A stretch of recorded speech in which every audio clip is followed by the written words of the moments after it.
Over the past few years, I've faced some of the most agonizing and painful moments of my entire life. I've closed an important chapter with someone who epitomized everything I now understand I did not deserve. Neither their treatment of me nor their disrespect of me as a person. In the aftermath, I have been caught in a spiral of self-doubt, self-blame, grappling with a relentless inner critic that lives within me. Honestly, there were moments when the weight of it all has felt unbearable. And I tethered on the edge of despair, unsure on how on earth I was going to survive this. But despite it all, I'm still here. I am grateful for my children. They provide me with countless reasons to survive. You might be surprised to hear me say this, because even though I seem confident on the outside, there's a struggle going on inside of me that I don't always show. Handling my problems with looks like grace doesn't mean they don't weigh heavily on me. You see, strength isn't something that you're just born with. It's something that is forged through really hard times. And I have faced my share of trials and have come out stronger.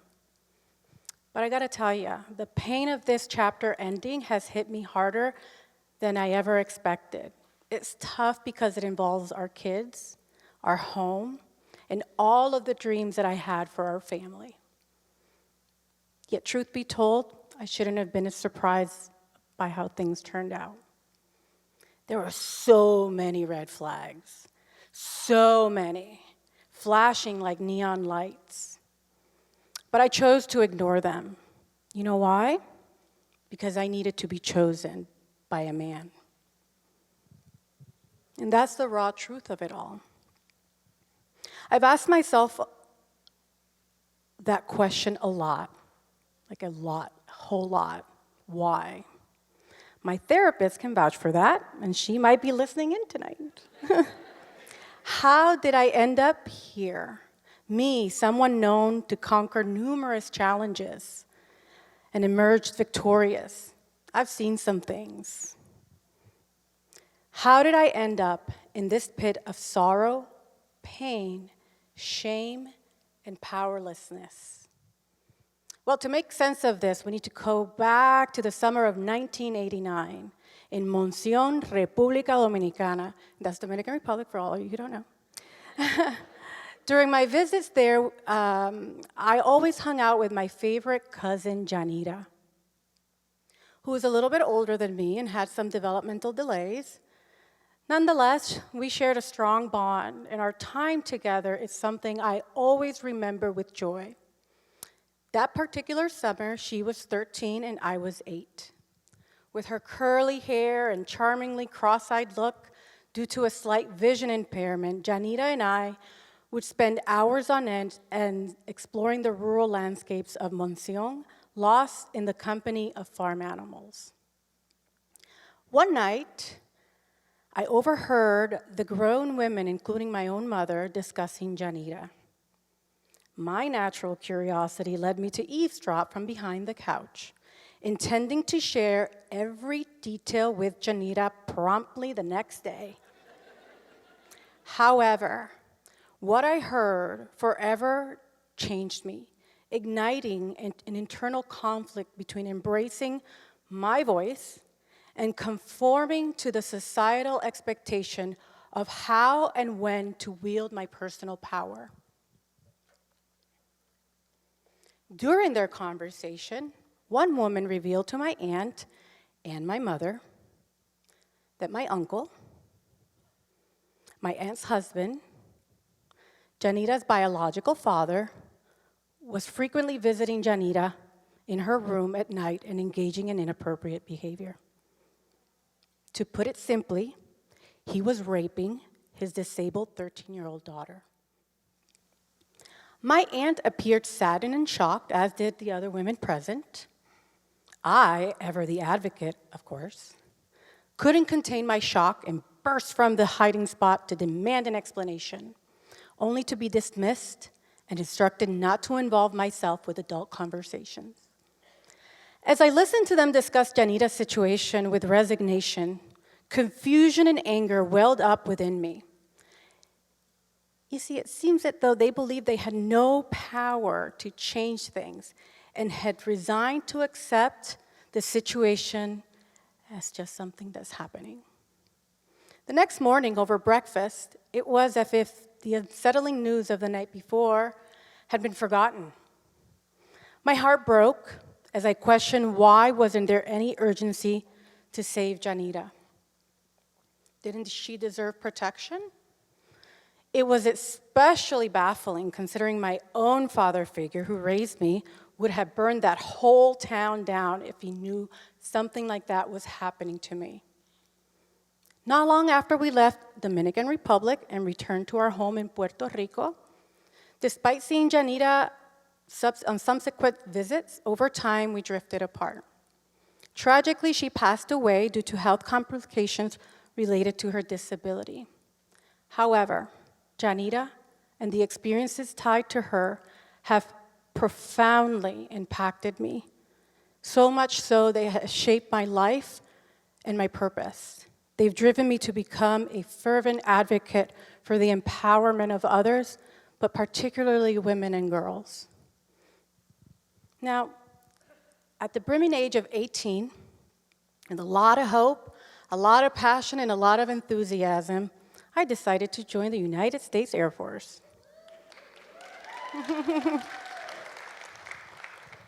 Seeking freedom and an opportunity to discover myself. But my optimism shattered when I was assaulted and victimized by my so-called friends, and then blamed the next day for the incident. A female supervisor dismissed my concerns with a, boys will be boys, and what were you wearing? As though I was somehow to blame. Despite my efforts to stand firm, 16 years in the military, I often found myself conforming and losing parts of myself along the way. After years of enduring this, I finally chose to break free. Ignoring dissenting voices, I embarked in university studies, women and gender. I went ahead and went on a healing journey and aligned myself with causes that were meaningful to me. For the past 15 years, I've poured myself into my purpose. And despite incredible successes, I still struggle to maintain my strength and identity in a system that seems intent on breaking me down. Throughout my life, I've experienced hurt and violence from men. But surprisingly, a lot of the negativity has actually come from other women. Their criticisms and constant efforts to tear me down, scrutinizing every achievement and step forward, have left me questioning myself and wondering if there's something inherently wrong with me. Why else would I be the recipient of such rage? I do want to acknowledge the incredible women mentors, role models, friends who have had a great influence in shaping me into the woman I am today. For that, I am thank you, and some of them may be here tonight.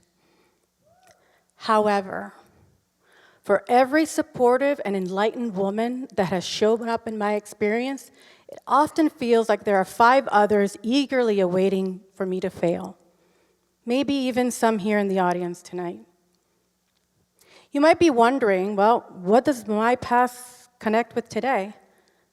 Well, it's everything.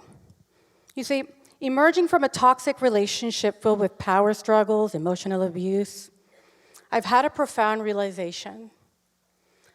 For so long, I have allowed the opinions of other people who don't even care for me seep into my mind and my soul so deeply that I have ended up giving away my power freely, leaving me shattered and having to pick up the pieces.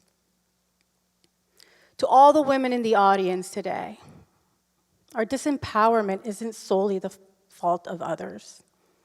We also play an important role, whether by internalizing harmful messages passed down from the generations before us, or by perpetuating them in our current context, we contribute to our own suffering and to breaking our own hearts. I've come to understand that women's empowerment might extend beyond political and social liberation. It perhaps could begin with decentering men, decentering actually everyone around you, and acknowledging our own worth and boldly charting our own way.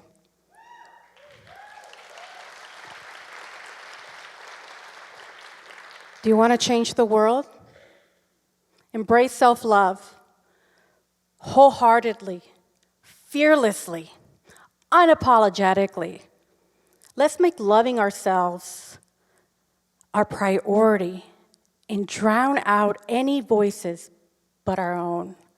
Leading by example, let's reveal to our daughters the essence and the true path of liberation so that maybe, just maybe, our granddaughters can truly be born free.